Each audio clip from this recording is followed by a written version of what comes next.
다인경제 이승조 대표님하고 또 이어가겠습니다. 대표님 안녕하세요. 예, 안녕하세요. 한 달간 시식을 하셨는데 뭐 4월 30일이 너무 중요하다고 말씀하셨다가 말씀하신 대로 4월 30일 날 또 중요한 뉴스가 나왔습니다.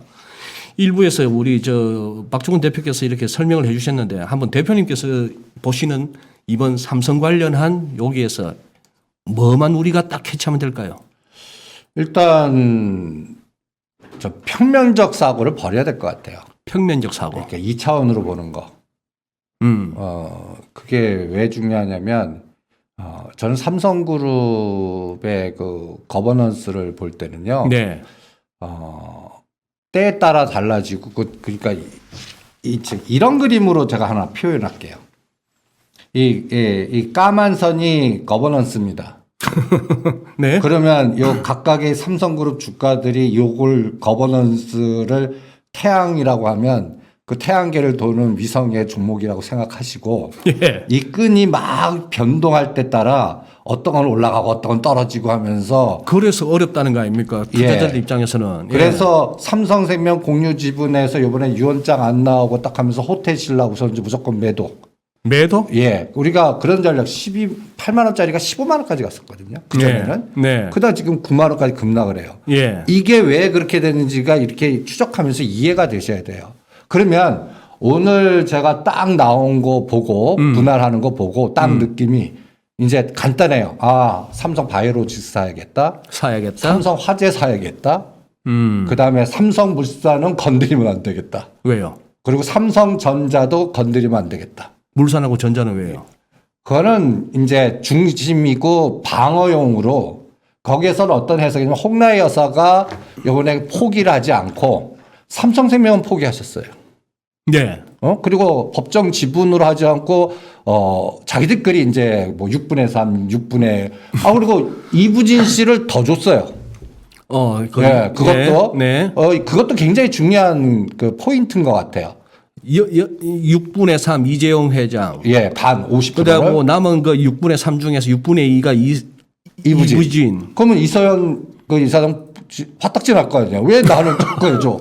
네. 근데 그게 용납이 됐다는 얘기 아니겠습니까? 합의에서. 그게 이제 결국 이건희 회장의 유언장이나 이런 게 아니고. 유언장 없다는 거였죠. 예. 그러면 저는 오늘 현상 보고 노이즈 있다. 노이즈. 합의가 있지만 이제 홍라의 여사가 받은 것 같고 느낌이 우리가 생각을 하면 홍라의 여사 받으면 또 다시 상수세 돼야 되잖아요. 나중에. 예. 근데 그거는 저는 안 낼 것 같습니다. 그러니까 이게 평면적 사고로 하면 왜 다시 그런가? 그 사이에 무슨 또 일이 있을 것 같아요. 네.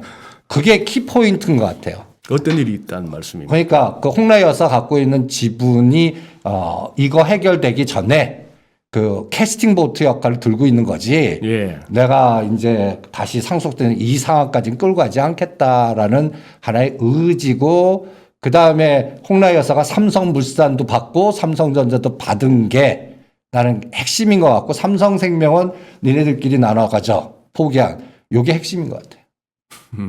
그러면 거기서 어떤 현상들이 나오냐면요. 저는 이런 느낌이 확 들더라고요. 제가 제 얘기를 설명할 때 여러분들이 이제 단순계하고 복잡계를 좀 아셔야 됩니다. 저는 평면적 사고보다는 이 그래프를 이런 그래프를 봅니다. 이게 끈같이 막 이게 저 검은색 선요. 예. 저 정신 사나운서. 예. 이게 이제 그 거버넌스로 해갖고 종목이 움직이는데 예. 저는 이제 이렇게 해석하겠습니다. 여기 나라는 거를 네. 삼성그룹의 이해 당사자들의 탐욕. 네. 각각의 그 홍라의 여사 그다음에 시장의 상황 그리고 각각 종목의 그 연골고리의 지배 구조들 그다음에 이제 환경은 이제 글로벌 환경에 또 여기 이제 저는 여기서는 이제 블랙록을 뒤져볼 거예요. 블랙록이 5% 갖고 있거든요. 삼성전자를. 전자를. 예. 블랙록만. 예. 그것도 어마무시하죠. 예. 그리고 아까 그럼 설명할 때 블랙록에서 삼성전자 내 거다 할 만하네요. 근데 그렇지 못하겠죠. 그렇지 못하죠. 그리고 삼성전자는 자사주가 없습니다. 자사주 소각했어요. 다 소각했다고요? 예, 없습니다. 그거 다시 보셔야 돼. 자사주가 없어요. 그러니까 삼성전자 뭐 인적 부담이 그건 불가능합니다. 자사주 마법에 의해서. 저는 그거는 시나리오에서 제외하라. 제외시키셔야 돼요. 그러면 이제 하나하나씩 보죠. 저는 그럴 때 우리가 이 복잡하게 자꾸 우리 머리로 생각하려고 그래요. 분석하려고 그러고. 저는 삼성그룹 거버넌스는 분석하지 마세요. 우리보다 더 똑똑하고 그 집단들이 그냥 수많은 법적을 이용해서 할 거니까 우리가 할 일은 뭐냐.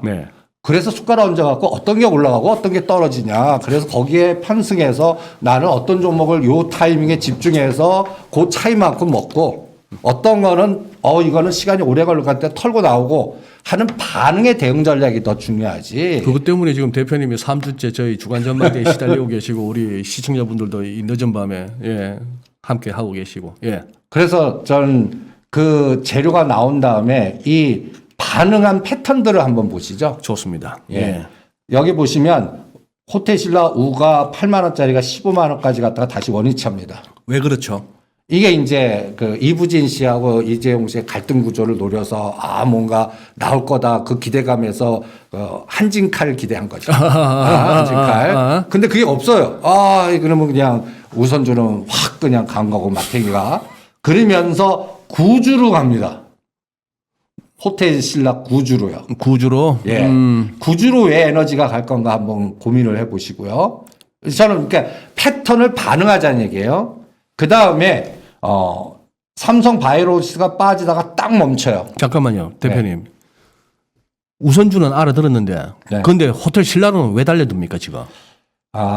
저는 시장의 패턴이 이제 여기서 또 그러면 이제 중국 카드 쓰겠다, 시진핑 카드 쓰겠다. 그 다음에 이것만 보는 게 아니라 그때 시점에 업황에 아모레퍼시픽이라든지 중국 소비주라든지 면세점이라든지 이런 것들이 날아가더라고. 같이 움직이거든요. 그래서 5월 말에 한미 정상회담 있지 않습니까? 그럼 시진핑 가만히 있겠습니까?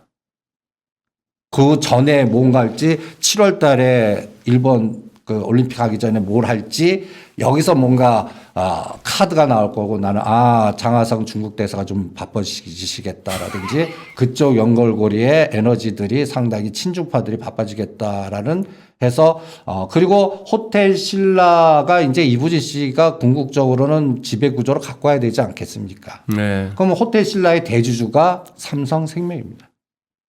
호텔 신라 대주주. 그러니까 이부진 씨한테 그게 관계 합의나 배려에 의한 거 아닌가. 그리고 이부진 씨가 강력하게 주장한 부분이 그게 아닌가라는 생각이 듭니다. 그 부분이. 그래서 이 뉴스를 딱 보고요. 상속 배분의 그 삼성생명 배분한 거 딱 보고 저는 삼성 바이오로직스 사고 삼성 화재 사야겠다. 이런 논리가 딱 나옵니다. 그리고 삼성물산이나 삼성전자는 그냥 시장의 흐름에 맡기는 그런 그 코스가 되지 않을까라는 생각이 들고요. 삼성물산이나 삼성전자 갖고 있는 주주분들한테는 미안하지만 그렇게 판단을 하겠습니다. 그래서 하나하나씩 보면요. 이 삼성생명을 제가 빨간 박스를 걸었는데요. 이 10%라는 의미도 굉장히 중요한 것 같아요. 10%? 이재용? 그게 딱 걸려놓은 것도 이거 또 10%를 뭐 어떻게 서로 합의하면 너무 그러니까 삼성생명이 갖고 있는 게 삼성전자 8%를 지배하니까 뭐 이재용 부회장 입장에서는 삼성전자를 저렇게 쪼갰으니까 더 요구할 수 있는데 왜 10%를 딱 막았을까도 한번 생각을 해봐야 될 것 같은데 저는 그래서 여기서 이제 어떤 논리가 나올 거라면 이제 공격하는 사람들이 있을 거고 방어하는 입장이 있을 거 아닙니까? 이제는 대주주 적격성 공격하겠다는 생각이 달뜩 들더라고요. 요번에 그 삼성생명 공익재단 이사장에서 이제 그 요번에 법적 문제 때문에 이사장직 내려놓지 뭐 이런 일련의 과정이 있지 않습니까? 만약에 이런 이품문이지만 소설도 한번 쓰시죠. 이재용 부회장이 대주주 적격심사에서 탈락해갖고 노이즈나면 어떨까요? 최대의 리스크죠. 그럼 이거 배분 받아봤자 뭐가 있어요? 최대주주 적격성이 맞지가 않는데. 근데 2년마다 이제 그걸 검사를 받아야 됩니다. 그러면 이재용 부회장 입장에서는 지금 이제 공격하는 게 이제 보호법 공격이 있을 거고요. 네. 가장 중요한 게 이제 자기 그 조그만 돈 12 전환 갖고 지금까지 왔던 불법 승계, 그 다음에 삼성 에버랜드와 그 또 제일모직 합병 이 일련 과정의 그 법률 리스크 이런 것들이 막 닥칠 거 아닙니까? 예. 거기에서 이제 금융지주법이 또 나오는 겁니다. 금융지주법에 그 이 대주주 적격성의 기준이 있어요. 네. 만약에 이게 그 노이즈가 나오면요, 10% 이상 되는 건 다 그러니까 의사결정권을 다 포기하든지 뭔가 10%였다. 그래서 요거 딱 맞추신 것 같아. 그러니까 요 싱크탱크들이 보면 별거 다 생각한 것 같습니다. 네. 아, 요번에 법적으로 최할 경우 네. 금고 이상 나오면 그렇게 돼요. 금고 이상 나오면. 그러니까 별 생각을 다 하신 것 같아. 요번에, 이제부터 법률 리스크에 집중하자. 그러니까, 제가 이렇게 상상을 해보는 거죠. 아직도 이부진 씨는 자기 호텔 신라 이걸로 확보하는데 총력을 다할 거고. 그죠? 그것 때문에 이제 저는 뭐 본인 중심의 우리나라 중심의 이제 여성이 중심이 돼서 자기 자식한테 이제 이 호텔 신라를 넘기려는 어머니 마음으로 한번 돌려서 생각해 보세요. 그러면 뭘부터 방어해야 될까를 따다닥 나오지 않겠습니까? 호텔 신라 확보하려면 지분 가치를 어떻게 해야 되고 어떻게 바꿔야 되고 뭘 담보를 잡고 어떻게 끌고 와야 되고 심지어는 제가 어떤 농담까지 생각이 드냐면 자식인 임 씨가 언제 이 씨로 바뀔 건가 뭐 이런 생각까지도 하는 이러한 라인들을 앞으로 차곡차곡 준비하실 거거든요. 이부진 씨 입장에서는. 네. 그리고 과거의 스토리텔링 보면 원래 이부진 씨가 삼성물산 건설 파트와 삼성종합화학해서 이재용 그때 부회장 200조, 삼성 이부진 100조에서 호텔과 물산을 뭔가 건설 파트에서 이겨지는 이런 게 이건희 회장님의 그러니까 생각과 흐름이었거든요. 그러다가 그걸 이루지 않고 쓰러졌단 말이에요. 네. 그 다음부터 이거를 했던 게 이제 이학수나 김인주 이 팀 같은데 삼성 종합화학 하나에다 넘어버리고 그 다음에 2014년은 그 큰 두 개를 동시에 상장시키면서 계속 쪼개고 합치다가 이제 이 상황까지 오지 않았습니까? 네. 그러면 이 과정에서 이제 이게 아까 끈의 연결고리에 이제 초기에 이 원인이 제거했던 이 끈이 있을 거 아닙니까? 이게 삼성종합화학, 하나종합화학, 하나그룹하고도 연결돼 있어요. 네. 예. 그러니까 예. 이렇게 된다면 저는 이제 이게 핵심이에요. 그러니까 삼성전자, 삼성물산이 핵심이 아니라 삼성생명이 핵심입니다. 생명이 핵심이다. 예. 그래서 삼성생명이 이제 이렇게 배분되고 여기는 자사주가 있습니다. 그래서 저는 이런 생각을 뚱딴지 같이 합니다. 여기서 왜 삼성화재가 튀어나왔냐. 금융지주법의 최대주주 적격성, 그 다음에 최악의 경우는 금고 이상을 받을 가능성이 있다라고 생각하시는 것 같아요. 네. 예, 유죄 판결됐을 때 최악의 상황, 네. 이걸 대비했을 때의 상황, 그리고 5년 동안 내야 되는 게 한 1조 8천억이면 이거를 어떻게 재원을 마련할 거에 대한 상황, 이런 것들을 종합적 사고로 다 생각해야 될 거 아닙니까? 네. 그래서 저는 이 삼성생명 금융지주 만들래나. 삼성생명으로. 예. 그리고 아까 그 삼성 바이오로직스하고 네. 삼성생명이 보유하는 삼성전자의 한 5%나 6% 정도를 이게 시장에 파는 게 아닙니다. 그냥 블록딜을 하지 않을까. 그런 걸로서 이 지배 구조를 풀어나가는 작업을 하지 않을까라는 아이디어가 들고요. 네. 이게 이제 잘 안 보이지만, 여러분들 그 최대 금융지주법의 그 최대주주 자격심사 32조항에 제가 빨간색 이렇게 한 게 이게 10% 이상 의결권이 사용할 수 없는 이걸 벌써 이 싱크탱크들은 다 생각을 한 것 같아요. 그래서 법률 자문단이 최악의 경우 금고 이상 떨어졌을 때 상황도 대비합시다. 이거를 한 거고, 그 다음에 또 삼성전자가 이제 이건희 회장님 집인데 여기에 홍라희 여사가 꼈단 말이에요. 네. 이거 다시 또 상속하려면 끔찍하지 않습니까? 그래서 그 전에 저는 이 금융지주 만들고, 그 다음에 아까 삼성, 그러니까 요게 아직까지 좀 뭐라 그럴까요? 이 그림.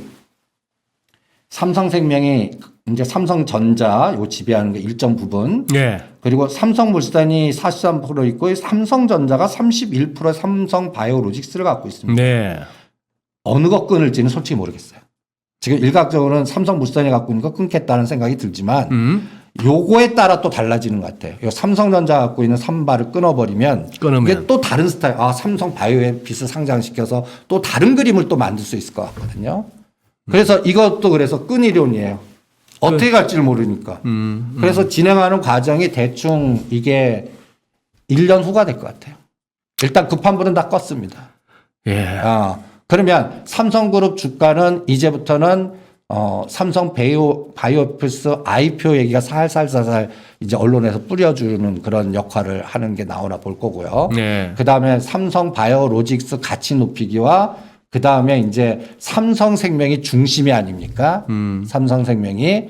그러면 아까 금융지주라고 그러면 금융지주가 되려고 그러면 계열사를 30%씩을 갖고 있어야 됩니다. 그래야 금융지주로 쪼개나올 수가 있어요. 그러면 여기서 아직까지 안 된 게 삼성화재 하나만입니다. 다른 건 다 준비했어요. 벌써 그 전에 삼성증권도 30% 됐고 다 요 하나예요. 근데 삼성화재가 삼성전자를 또 제법 갖고 있습니다. 그러니까. 예. 여기서 뭔가 풀어질 것 같아요. 이 그림에서. 그러니까 지금 단순하게 딱 놓고 보면 단기간에는 삼성화재 3바, 요거 플러스 상방에너지. 그리고 호텔신라는 중국 업황으로 보는데 우선주는 쉬고 구주로 가자. 그 다음에 삼성생명은 박스로 움직이다가 지주 속도나 삼바 이 에너지가 어떻게 따라서 팍 움직일지 박스로 움직일지 요게 결정될 것 같아요. 그래서 거버넌스 에너지는 장기전으로 늘어졌다라고 판단을. 늘어졌다. 네. 예. 그래서 삼성그룹에서는 화끈한 에너지는 이제 아닐 것 같다. 이제 전선이 넓어졌고 예. 시간이 길어졌습니다. 예. 그러면 투자자 입장에서는 뭔가 좀 탄력성 면에서 좀 재미가 없지 않을까라는 생각이 들고요. 그래서 저는 투자 전략으로 다른 거버넌스로 가든지. 다른 거보다. 네, 다른 거버넌스, 화끈한 다른 거버넌스를 하든지 중장기 전략으로 호흡을 네. 매년 4월 말 전후 D-Day 3개월 전. 그러니까 4월 말이면 이제 내년 4월 말에 연말 연초에 이제 딱 봐서 요때 또 그럴 때 에너지를 집중하는 전투력을 하시는 게 더 낫지 않을까. 저는 삼성 요번에 거버넌스 이렇게 나오는 거 4월 말에 이렇게 딱 뚜껑 여는 거 보고 예. 참 고도의 머리를 썼다. 참 이 진짜 최고의 집단군들이 컨설팅을 하는구나. 그러면 이들이 지금 이제 가장 겁나는 거는요. 판사님들 가장 겁낼 것 같아요. 이 판사님들이 어떤 판결을 내릴 거나. 네. 그 다음에 이제 외부에서 뭐 옛날 엘리엇 같이 여길 치고 들어가는 또 요 틈새를 노리는 또 헤지펀드 들어오면 또 골치 아프잖아요. 그거 방어하기. 뭐 요런 것들을 사전에 이렇게 차단하지 않을까 이런 생각이 들어서 삼성그룹 요번에 그 거버넌스는 이제 큰 게임은 끝나지 않았나 그렇게 생각이 듭니다. 알겠습니다. 대표님, 그리고 저 오늘 꼭 여쭤보고 싶었던 것 중에 그동안 저희 오늘로서 3주째 아닙니까? 네. 주간 전망대. 처음 나오셨을 때부터 현대건설을 갖다가 굉장히 강조하셨어요. 그리고 현대건설이 그동안에 참 다른 뭐 지수 빠지고 장이 흔들리는 가운데도 혼자 독약천청이 했는데 이제 오늘 이제 확 꺾였죠. 저 같은 경우는 이제 대표님 말씀 듣고 매일매일 이렇게 그 관심 종목에 넣어놓고 이렇게 한번 추이를 봤어요. 보다가 야, 어제 이렇게 기울기가 확 그렇게 치솟는 걸 보면서 얘도 다 와가는 거 아니야 싶었더니 오늘 꺾이더라고요. 예, 그렇죠. 지금 현대건설 한번 AS가 한번 필요한 것 같습니다. 지금 그때 얼마에 접어라 하셨던 것 같기도 한데 53,000에서 55,000원 사이. 거기서는 이제 챙기는 게 장땡이죠. 그것은 챙겨라. 그리고 그동안에는 그 현대모비스나 딴 거 보지 말고 현대차 오히려 현대모비스는 누를 거고 그 다음에 글로비스 누를 거고 현대그룹은 그냥 딱 이 그림을 보여드리면서 현대건설하고 현대엔지니어링 어디 있나? 여기 현대건설하고 현대엔지니어링만 집중하십시오. 예, 그러셨어요. 예. 예. 그럼 이제 현대건설은 어떤 로직이냐면 이제 단기간에 이렇게 급등했다면 네. 크게 안 빠질 것 같습니다. 그냥 이렇게 아, 지그재그 요게 한 3개월 갈 때 그러면 또 우리 또 대표님 그 트레이드마크 가성비 전략에 따르면 재미없는 종목이 될 뻔해. 재미없는 종목이지만 그러면 다른 그 현대그룹에서 순환되는 대상이 뭐가 나올까를 고민하셔야겠죠. 그렇죠. 예. 예. 근데 저는 현대제철하고 현대로템을 이제 수소경제 이렇게 핵심이고 예. 또 현대엔지니어링은 IPO 될 때가 시간이 또 이렇게 일정이 나지 않습니까? 예. 그러니까 저는 현대로템에 집중하겠습니다. 또 로템에. 예. 아니 갑자기 그 뭐 건설에서 왜 로템이냐 할 때, 저는 이제 보이지 않는 또 이 바닥에 설계자가 있다면, 수소경제, 그 다음에 여기에는 하나그룹을 문제를 풀어야 돼요. 하나그룹. 예. 거기도 수소경제입니다. 예.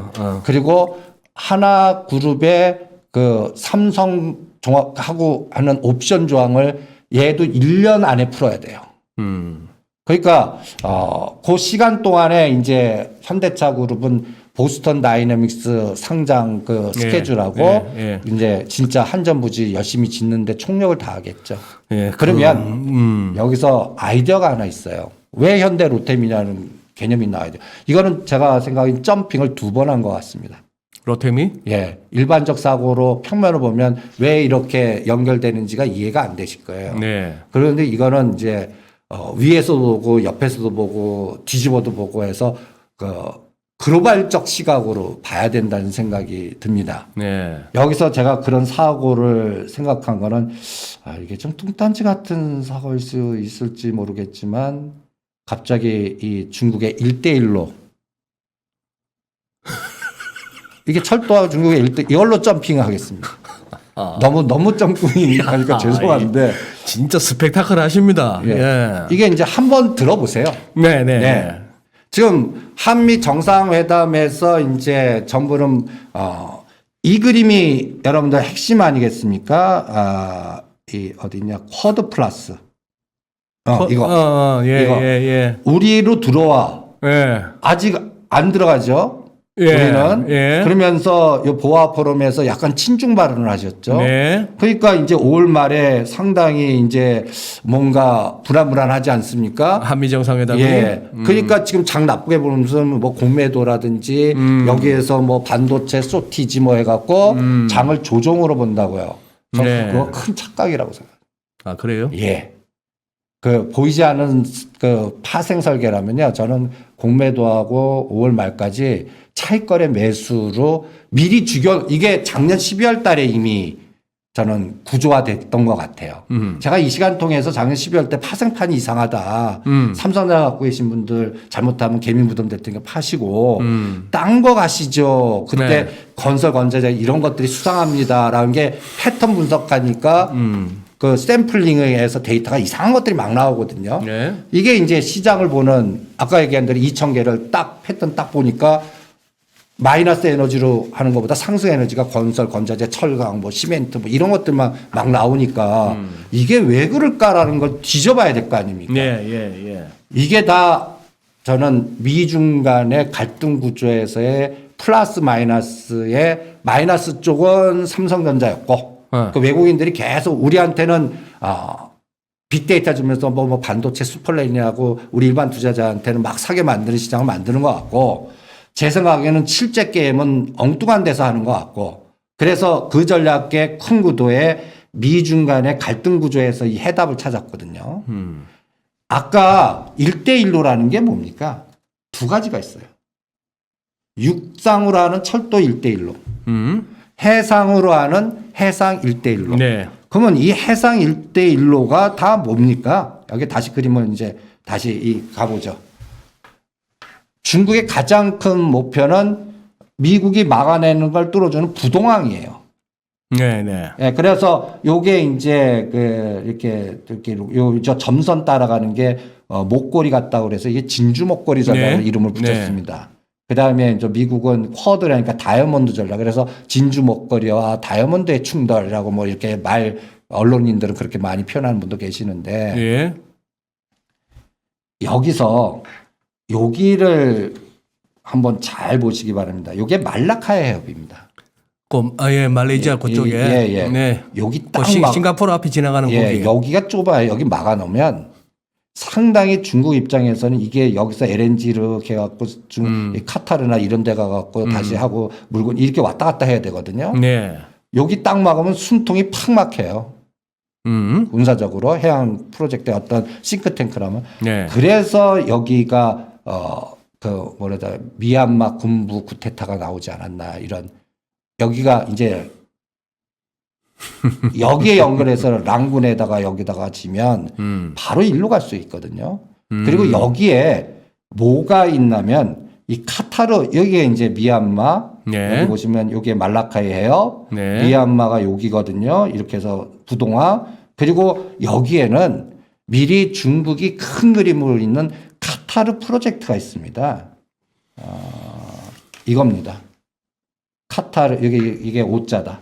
카타그가 아니라 카타르 노스필드 프로젝트라고 있습니다. 노스필드. 예. 이게 뭐냐면 라스판에다가 이 그림입니다. 여기도 또 카타르하고 사우디하고의 또 투자 역사라든지 이런 걸 보셔야 되는데 이 시간 관계가 안 되고 중국이 이 카타르에다가 네가 LNG를 다 사줄 테니까 카타르산 LNG 다 사줄게. 사줄 테니까 예. 그 LNG선 발주해. 그리고 여기에는 시눅이라고 하는 중국의 그러니까 갖다 해서 에너지나 이런 걸 총하는 국유기업이 있습니다. 네. SNOOC라고 하는. SNOOC. 이 기업이 그걸 중심으로 합니다. 옛날에는 그게 석유방이라고는 저유강이 중심에서 이제 그분이 시진핑 전에 넘버 원이었거든요. 중국을 그분이 저윤캉. 예 석유방 출신에. 그때는 이분을 잡으려고 이제 후진타오하고 장쩌민이 이렇게 합쳐서 갖고 이제 이렇게 제거하셨습니다. 이제 제거된 다음에는 이 장쩌민 이 두 분들이 싸워서 후진타오가 후계 그 틈새를 딱 시진핑이 득세해서 지금까지 이렇게 있고 그 과정에서 보시라이라는 분이 날라갔죠. 그러면 이 연골고리에서 또 뭘 생각하셔야 되냐면 국제적인 석유 그다음에 카타르가 왜 득세했나? 카타르는 또 사우디하고의 또 갈등 구조가 상당히 많았던 데거든요. 오죽하면 단교까지 했습니까? 예. 네. 그런데 지금은 사우디가 다시 부르고 다시 또 품죠. 예. 예. 이게 다 중국 때문에 그렇습니다. 사우디도 중국 비즈니스 시장, 카타르도 중국. 아하. 그리고 해상 1대1로. 네. 여기에 미국이 끊긴 거예요. 돈이나 이런 시장에. 그러니까 이번에 중국에서는 이제 한번 붙어보자는 쪽으로 가는 것 같아요. 그리고 이쪽에다 시장을 줄 테니까 이제 미국의 상황하고 비슷하게 우리가 내수 시장을 만들어 줄 테니까 우리한테 붙어.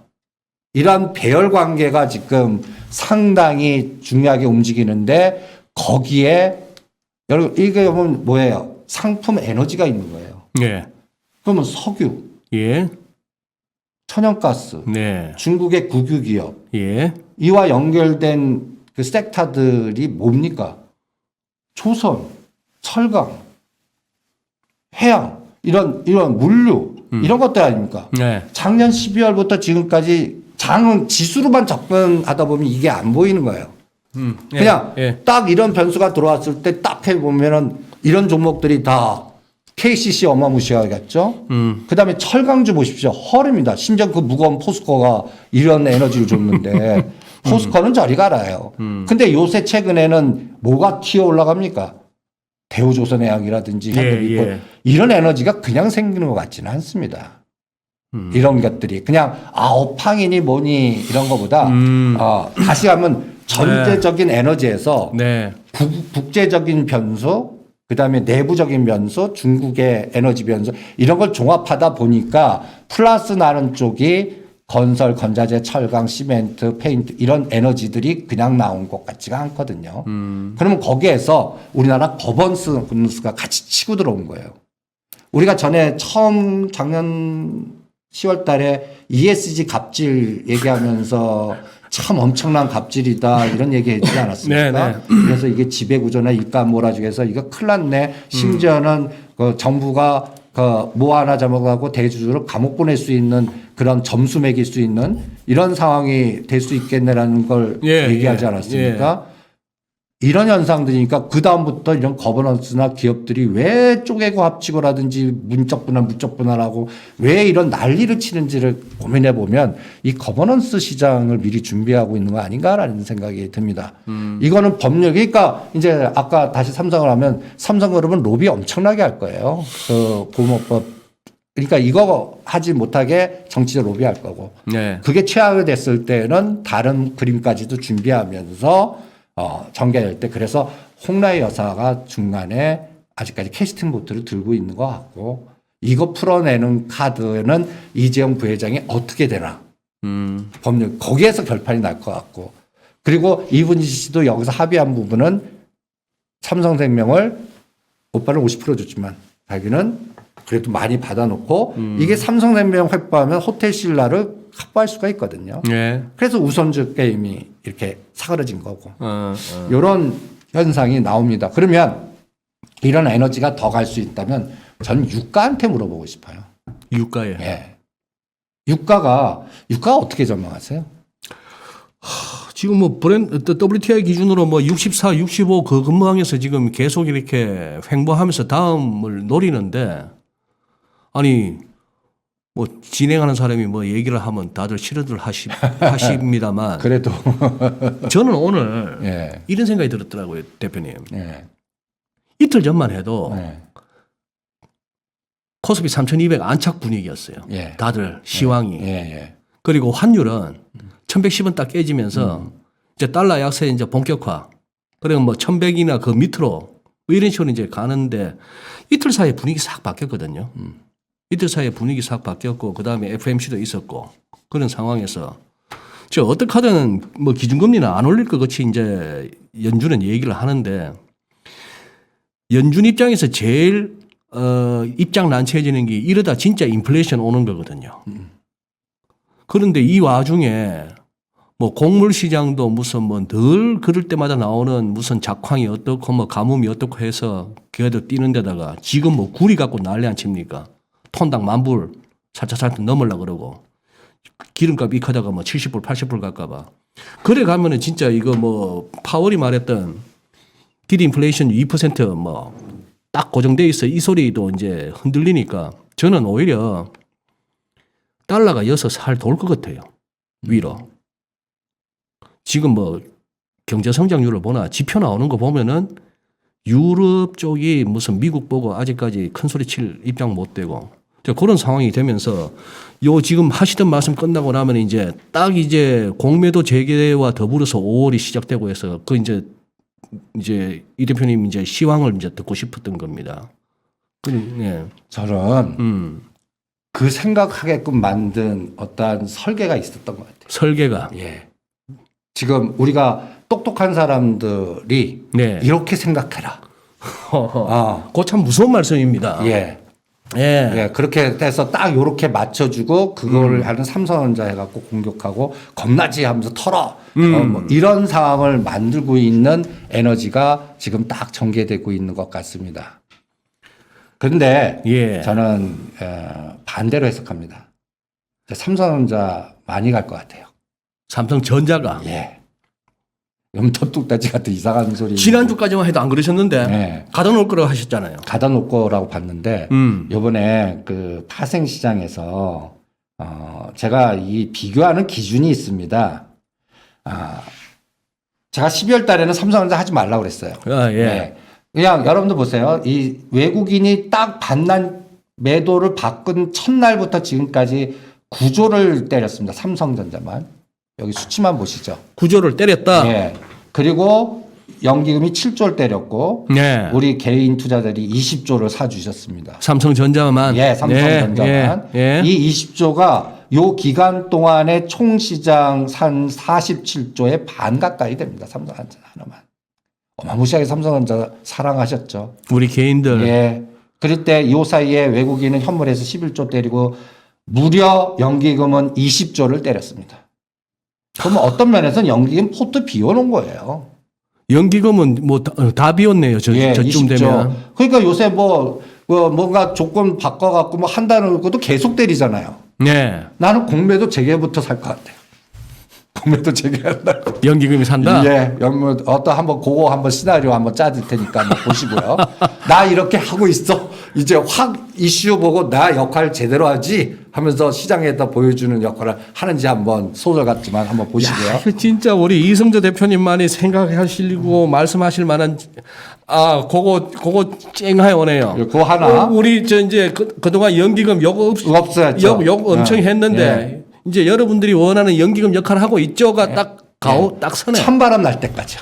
찬바람 날 때까지. 예. 와우. 찬바람 날 때 이 포트 비운 거를 그러면서 또 삼성그룹은 M&A 할 것 같습니다. 예? M&A. 어떻게 해요?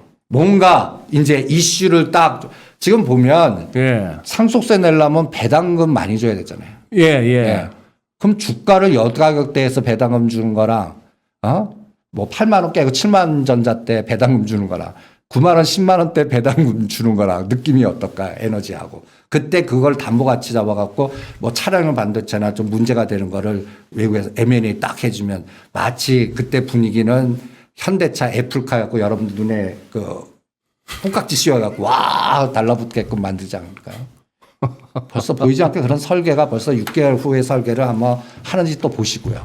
예. 네, 두 번째. 그리고 저는 이걸 굉장히 중요하게 봅니다. 보시면 요게 여러분들 요게 보시면 요 그림하고요. 이게 이제 제가 지금 선물. 예. 그러니까 요 때까지 지금 딱 그 느낌이 드시는 거야.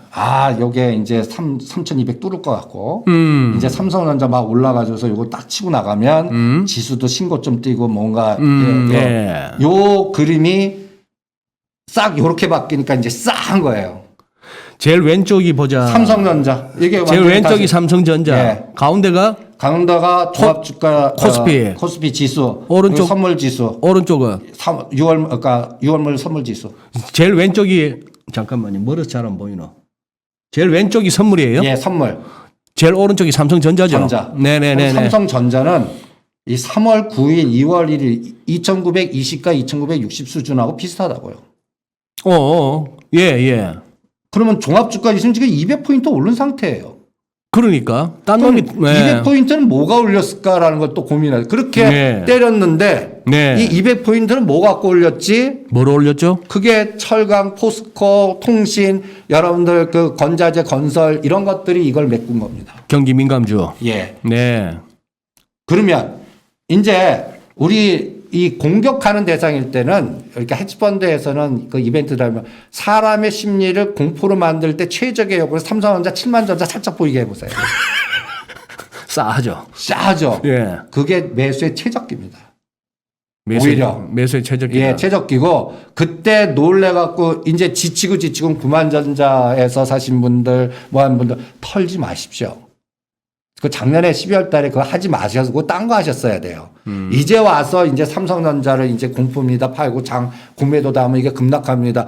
그거 보이지 않게 설계한 헤지펀드나 CIO들이 있다라고 생각하시면 됩니다. 벌써 이 헤지펀드 이런 사람들은 그냥 바로 앞에 걸 설계하지 않습니다. 그냥 6개월이나 1년을 더 보고 요거 이제 지금 본 거는 이제 6월 만기물 갖고 할지 9월 만기물 갖고 할지 12월 만기물 갖고 할지는 잘 모르겠어요. 네. 근데 이 포지션을 갖고 이제 전략을 짤 거라고 봅니다. 그러면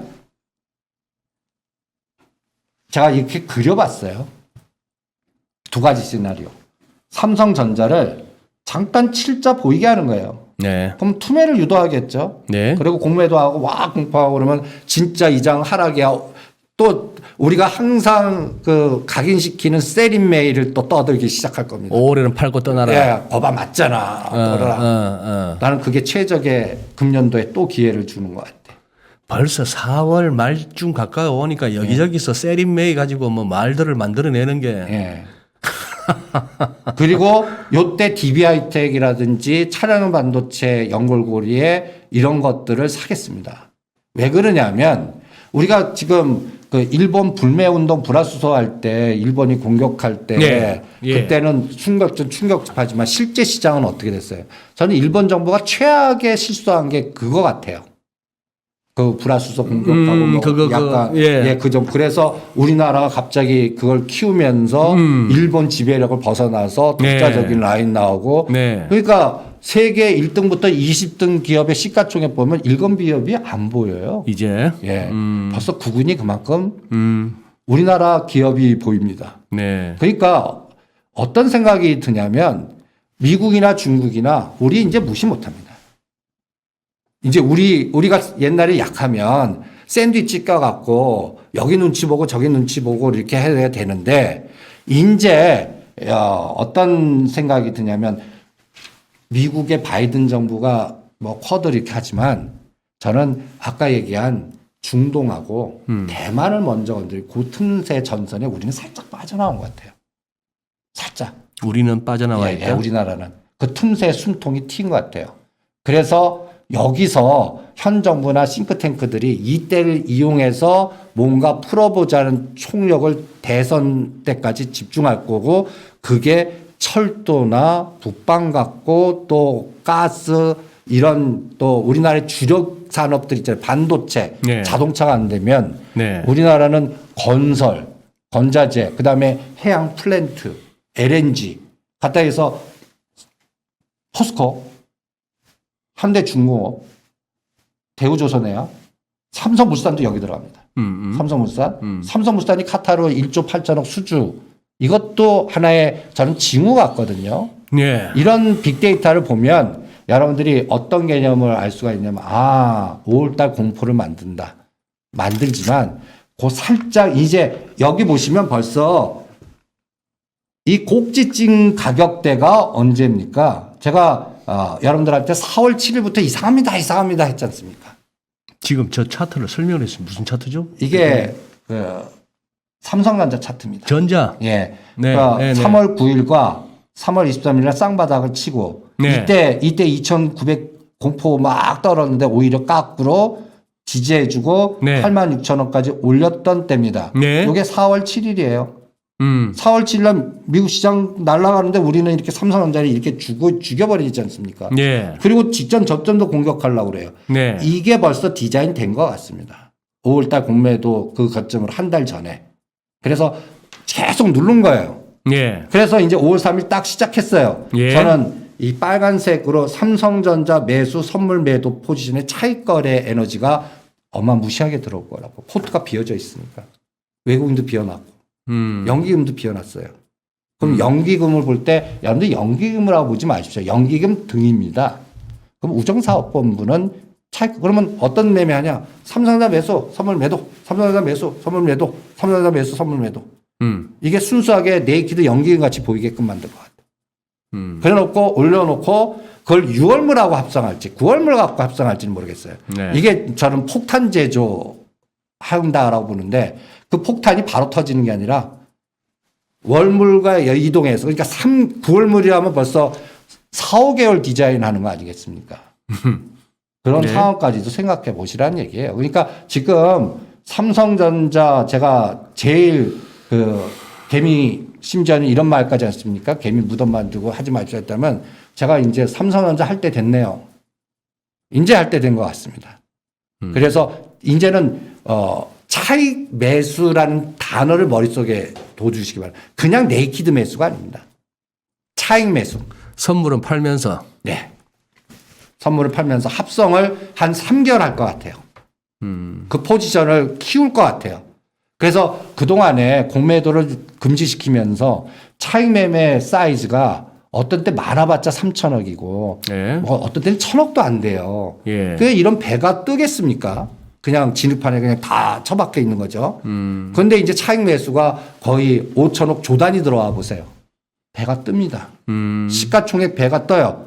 그러면 현대차, 기아차, 삼성전자 움직입니다. 배가 움직여요. 그거를 그러니까 우리 바라보는 뉴스는 5월달에 기아차라든지 공장 중단한데 뉴스 빅데이터는 공포 뉴스들 막 나오잖아요. 네. 올 세리메이얼의 반도체를 미국도 수상해. 네. 이 에너지에 나오는 판단에 저는 우리가 그런 그 합리적 렌즈만 본다면 당하게 돼 있다는 시점입니다. 근데 복잡계 시간은 한 렌즈만 보는 게 아니에요. 네. 렌즈 하나로 우리한테 인간한테 합리성으로 고정시키는데 불합리한 렌즈, 탐욕 렌즈, 그 다음에 전체적인 또 이 헤지펀드의 렌즈, 뭐 각국의 이기적인 렌즈 이런 걸 다 종합해 보면 저는 이제는 배 뜨게끔 만들 것 같고 시나리오 짤 것 같고 M&A 할 것 같고 마치 현대차 그룹이 보스턴 다이내믹스 상장해서 이제 가치 높여갖고 그 정의선 씨의 거버넌스로서 최종 모비스 갖고 오는 게임이 이제 2, 3년 후에 할 것 같거든요. 네. 그럼 삼성 그룹도 마찬가지입니다. 배당 매년 1조 8천억 가까이 되는 걸 어떻게 내요? 그 시나리오 바보가 아니냐 짜지 않겠습니까? 그럼 잘하면 유명한 헤지펀드한테 계약 맺겠습니다. 예. 이것 좀 작업 좀 해달라고. 그거 싱크탱크들이 안 하겠습니까, 그거를. 그래서 그 작업이 들어가나 보시고요. 그게 이제 차익 매수로 들어오나 보시고.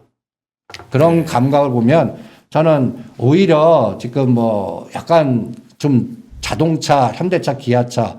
제가 기아차를 팔면서 그 1월 초에 현대모비스 40만 원 그리고 현대차 애플카 이런 거 할 때 제가 항상 제가 매도자 씨가 이런 훈련 받으니까 저것도 강조해 드리지 않았습니까? 네. 네. 그때 이 현상이 나오면 이제 7만 원 수준까지 이제 기아차 나오면 이제부터 이제 배 띄우고 뭔가 순환시킬 것 같다는데 오늘 7만 7천 원인가요? 기아차가 올 때가 다 왔구나라는 생각이 듭니다. 그러니까 저는 오히려 기아나 기아 현대차보다 네. 그다음에 삼성전자 이제 됐다라는 생각이 들고 여기서는 올리는 개념을 그냥 업황으로 올리는 건 아니라고 봅니다. 차익 매수로. 차익 매수로. 그리고 이제 차량용 반도체를 만들 수 있는 그러니까 우리 못 만들어요. 그거 왜 네. 못 만드냐면 기술력 그리고 채선성이 안 나와서 안 만들어요. 예. 돈이 안 된다는 네, 돈이 안. 근데 이 상황이 지속되면 누가 만들겠나 생각해보는 거예요. 누가 바로 만들 수 있나? 기업은 DB하이텍이에요. 그 기업은 바로 만들 수 있어요. 네. 그럼 난 그런 것도 막 같이 떨어지거든요. 네. 그런 거를 또 모아놓겠습니다. 그리고 이제 뭔가 다 개선되고 아마 한 3개월에서 5개월 걸릴 것 같아요. 그때쯤에 이제 다시 정관법께서 그 종목이 어디 있나 이렇게 들여다보면서 전략을 좀 짜보지 않겠나. 그러니까 지금 저는 항상 시장을 볼 때 시장이 제공해주는 데이터의 렌즈가 그거 갖고 판단하지 마세요. 네. 이 주시장. 그러니까 제가 그래서 패턴을 분석하고 머리 쓰지 말고 직관적으로 반응하자. 네. 그냥 아까 그래서 이제 그게 이제 이런 느낌입니다. 제가 요게 3월 9일 날 시가총액 상위 종목의 단가들이에요. 왼쪽 게. 예. 이게 3월 9일 날 2,929대 찍은 단가들입니다. 2천. 예, 여러분들 공포 때 예. 삼성전자 81,400원입니다. 예. 지금 3,150, 70인데 81,700원. 제자리고. 예.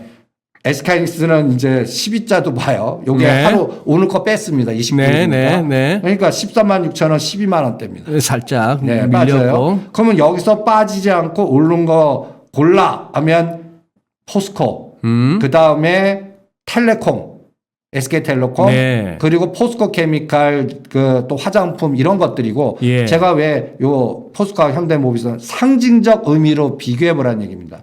이때 2,929대 31만 원입니다. 네. 현대모비스 예. 지수는 이렇게 200포인트 가까이 올랐는데 27만 원입니다. 네.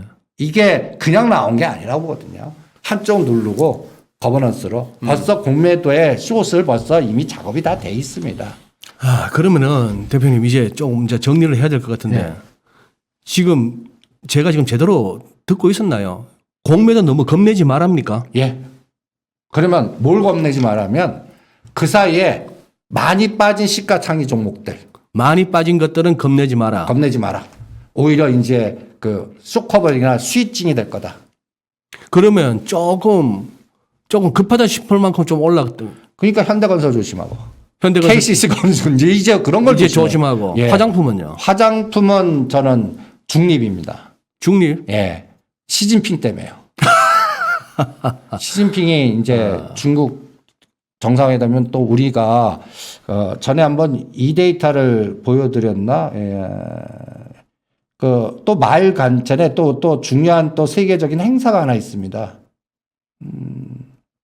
아니 우리 중간전망대 왕왕 나오시는 우리 용인대 박승찬 교수님도 자꾸 그 말씀을 하세요. 시진핑 방한 얘기를 이렇게 뭐 기회 있을 때마다 하더라고요. 그걸 갖다 지금 뭐 우리 어느 언론에서도 뭐 낌새도 안 보이는데.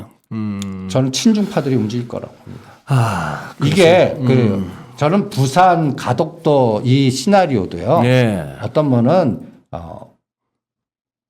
북해로 연결되는 물류의 거점을 큰 프로젝트로 다음 정권 차기적께서 싱크탱크들이 간단히 얘기해서 잡은 하나의 아이디어 아닌가라는 생각도 듭니다. 그리고 또 비트코인도 여러분들 비트코인하고 떼부자 되신 분들 누구시 아십니까?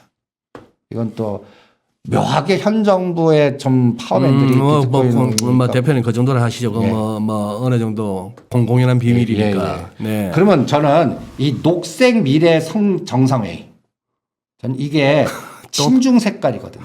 이 저놈의 녹색. 예. 네, 녹색, 예. 그린. 예, 그린. 이게 기후. 이 에너지가 저는 지금 시장 주도하는 가장 핵심이고 이게 이제 그 작용 반작용으로 작동하는 에너지라고 봅니다. 그러니까 예.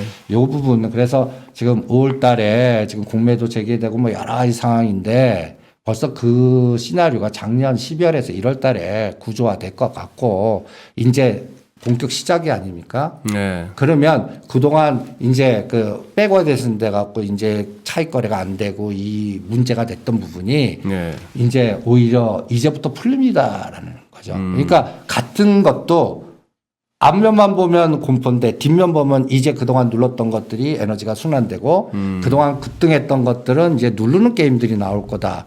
그래서 여기서 이제 중화가 되지 않을까. 그런데 저는 지수는 오른다라고 보는 게 현대건설이든 이런 KCC 여기서 한 10에서 15% 조정해도 삼성전자 5%만 가면 이 지수 올라갑니다. 삼성전자 하나의 위력이 시가총액 밑에 9개가 빠져도 똑같아요. 삼성전자 SK 2개의 위력이 20개 종목, 그러니까 2개 그러니까 빠져도 이게 2개가 올라가면 올라갑니다. 우리나라만 그렇게 돼 있습니다. 이 구조를 헤지펀드들이 분명히 이용할 겁니다. 예.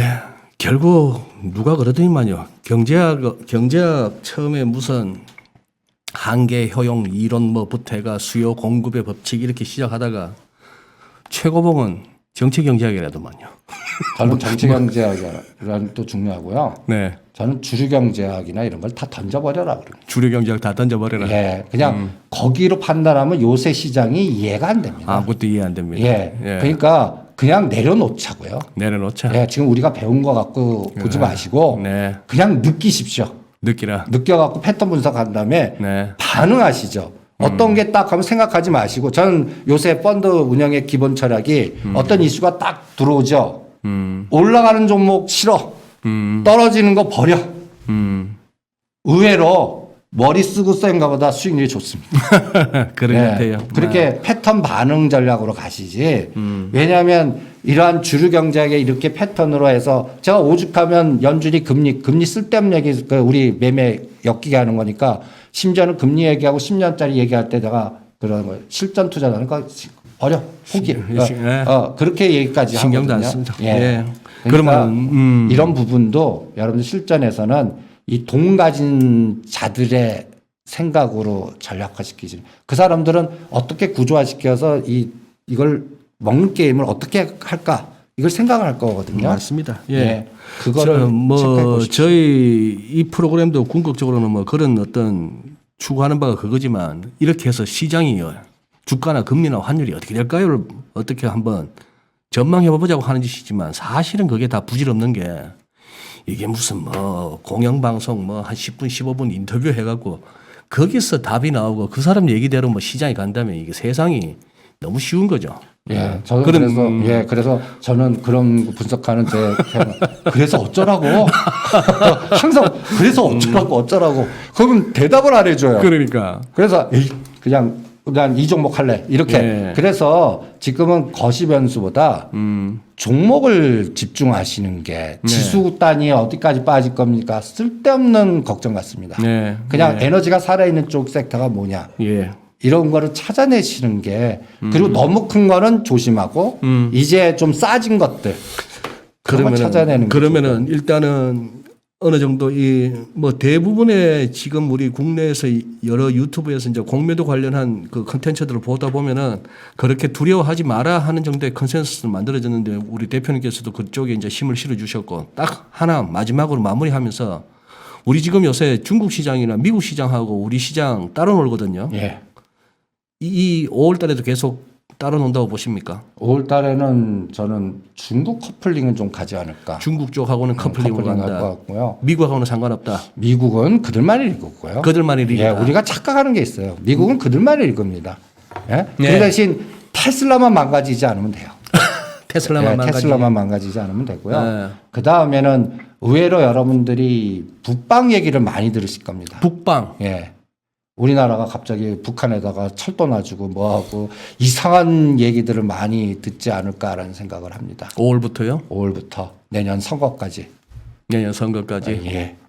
그래서 제가 왜 현대 건설에서 현대 로템 그리고 삼성 거버넌스는 아까 이제 아파트 짓고 땅 짓고 그다음에 진짜 실질적으로 지하하고 도시 재생하고 오늘 그렇게 불안한데 하이스틸이 상한가를 쳤습니다. 하이스틸 강관업체거든요. 무슨 파이프라인, 강관, 예. 가스관, 한너 가스관 얘기 또 나오고. 한너. 그래서 여기에 기폭제는 저는 그래서 유가를 고민해요. 유가를. 예. 유가가 또 이런 어널리스트들이 이제 70불 넘어서 100불 가는 세상이 옵니다라고 겁주는 그런 징후가 그러려고 그러면 감산 합의보다 이제 중동 노이즈를 터뜨리는 거죠. 중동. 그러니까 지금 카타르나 사우디가 미국하고 약간 중국을 바라봐요. 네. 그럼 미국 입장에서는 저걸 어떻게 근데 옛날같이 이스라엘이나 이런 게 그 구조가 아니에요. 그러면 무슨 카드를 쓸까? 저는 그것도 들여다봐서 유가를 움직이는지 그러면 또 상품 그러면 LNG선 발주가 갑자기 증가하겠죠. 더. 이게 가장 키포인트 같아요.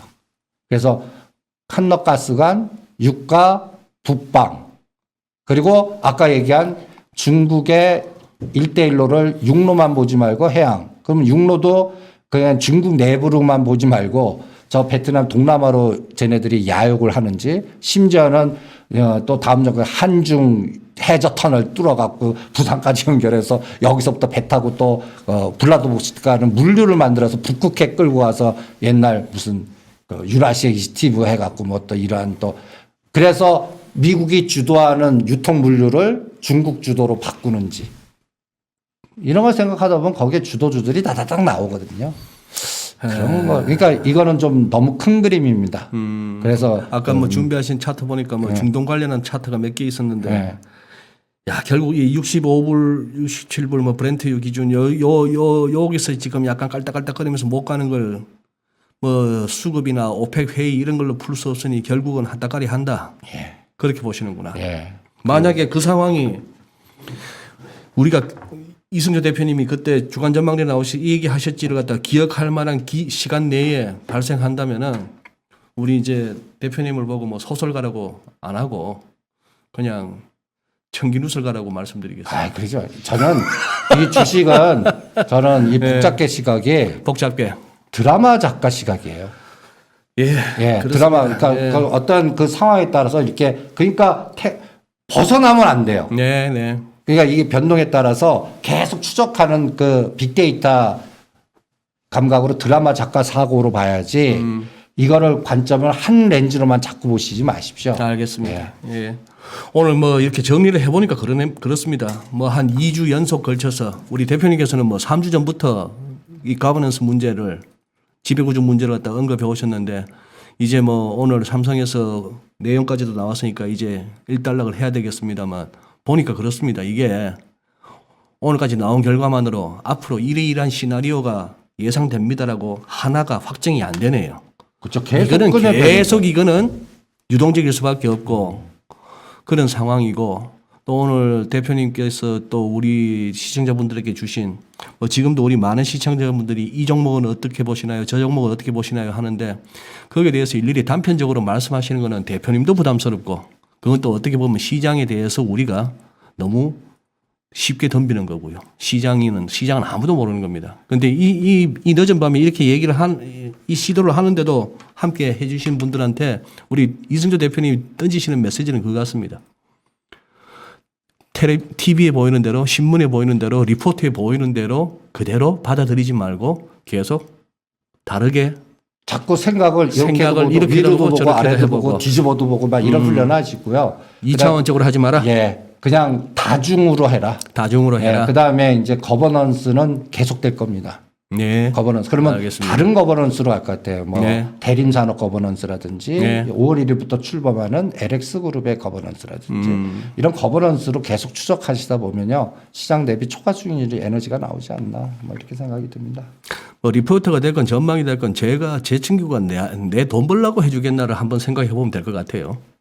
골드만삭스 리포터를 포함해서 전부 다 제이미 다이먼 같은 사람의 발언에 이르기까지 일론 머스크의 트위트에 이르기까지 뭐 그런 것 같습니다. 아우 대표님 오늘도 감사하고요.